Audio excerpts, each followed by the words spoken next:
கர்த்தருக்கு ஸ்தோத்திரம். இயேசுவை சொல்லி கிறிஸ்தவ செய்தி நிகழ்ச்சிக்கு உங்களை அன்புடன் வரவேற்கிறோம். வணக்கம். தமிழ்நாடு மாநிலத்தை நாம் கர்த்தரின் கரங்களில் ஒப்படைக்கிறோம். இந்த தேர்தல் காலத்தில் மாநிலம் முழுவதும் அமைதி நிலவட்டும். இந்தவித கலவரமும் அநியாயமும் வன்முறையும் இல்லாமல் காக்கப்படட்டும். மக்கள் பாதுகாப்பாகவும் நம்பிக்கையுடனும் வாழட்டும். ஜெபம் நேர்மையான நீதியான தலைவர்களை எழுப்பும். பொய், லஞ்சம், தீமை எல்லாம் வெளிப்படட்டும்.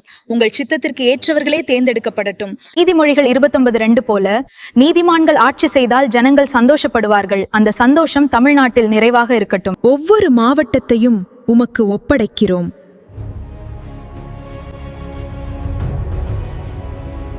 சென்னை, கோயம்புத்தூர், மதுரை, திருச்சி, சேலம், திருநெல்வேலி, ஈரோடு, வேலூர், தஞ்சாவூர், கன்னியாகுமரி, அரியலூர், செங்கல்பட்டு, கடலூர், தர்மபுரி, திண்டுக்கல், கரூர், கிருஷ்ணகிரி, நாகப்பட்டினம், நாமக்கல், நீலகிரி, பெரம்பலூர், புதுக்கோட்டை, ராமநாதபுரம், ராணிப்பேட்டை, சிவகங்கை, தென்காசி, திருவள்ளூர், திருவண்ணாமலை, திருவாரூர், தூத்துக்குடி, விழுப்புரம், விருதுநகர். அங்கிருக்கும் மக்களை ஆசீர்வதிக்கவும், நல்ல தலைவர்களை எழுப்பவும், ஊழலை அகற்றவும், உண்மையும் நீதியும் நிலைக்க செய்யவும், தேர்தல் அமைதியாக நடைபெற செய்யவும். ஒவ்வொரு மாவட்டத்திலும் உங்கள் சமாதானம் நிலைக்கட்டும்.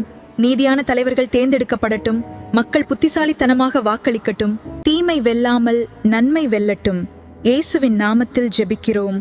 ஆமென். இயேசுவே எங்கள் ஜெபத்தை ஏற்றுக்கொள்ளும் என்று காமெண்ட்ல டைப் பண்ணுங்கள். ஆமென் என்று எழுதுங்கள். இந்த வீடியோவை லைக் பண்ணுங்கள். இந்த சேனலை சப்ஸ்கிரைப் செய்யுங்கள். புதிய வீடியோக்களுக்கு பெல்லை அழுத்துங்கள். இன்னும் இப்படிப்பட்ட ஜெபங்களுக்கு இயேசுவை சொல்லி சேனலுடன் இணைந்திருங்கள்.